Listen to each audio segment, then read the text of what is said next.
Rice farming is a messy, physically demanding and extremely labour-intensive business. At busy times of the year, people do the rounds of the fields belonging to their extended family and their close friends. On a day like this, Edna and Ray won't finish work in the fields until sunset. In the early morning, the temperature is already 30 degrees.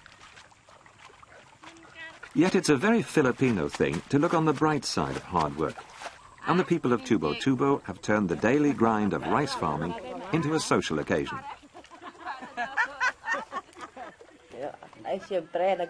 Of course, we help one another here a lot. Because if we don't, the work won't get done quickly enough. If we can't manage the planting or the harvest on our own, people come and help us. Then we'll go and help them in return. It's a two-way process. It's a tough way of life, but it's a happy one.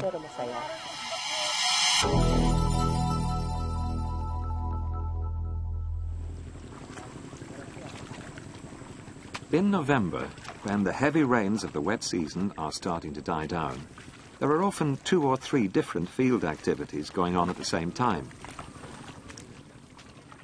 Ray, Edna and company have moved on to another friend's land where they're planting young seedlings.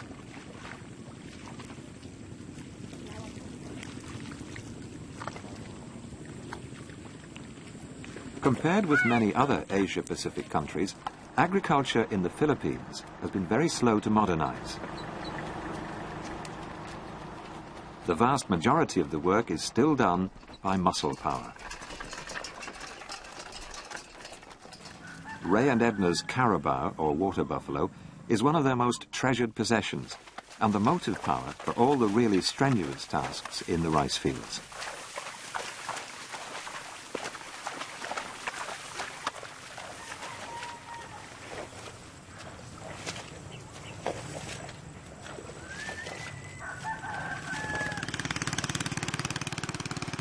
There are machines available, but the cost is beyond the reach of most farmers. Nobody likes the idea of not being able to pay off a loan.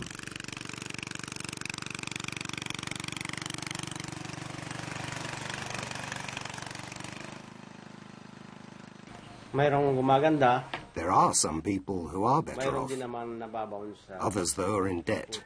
What happens in farming here in the Philippines is that most of what you earn from the harvest goes towards paying off what you owe. My neighbour down the road has a new tractor. It cost 56,000 pesos, including the carrier and the implements for digging and harrowing. It's Japanese, a Kubota. It's very reliable. With a machine like that, you use it for your own land and you hire it to other farmers who don't have machines and earn money that way. So I guess we have made some progress. It's not so tiring working on the land as it used to be.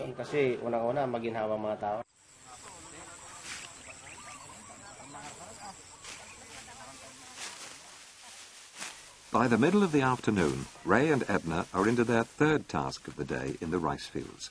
This time, it's harvesting on land belonging to one of Ray's cousins.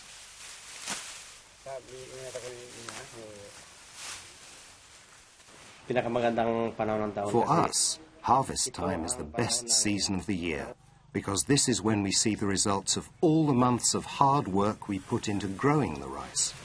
Farmers have rice to sell, and that means the family budget is in better shape.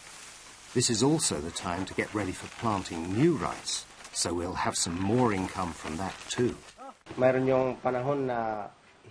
Sometimes there are bad harvests, though. Sometimes we get typhoons. We also have to cope with what's called rice plague, which we can do nothing to control, especially if it happens when the rice is about to sprout shoots. Some you win, some you lose, some you break even.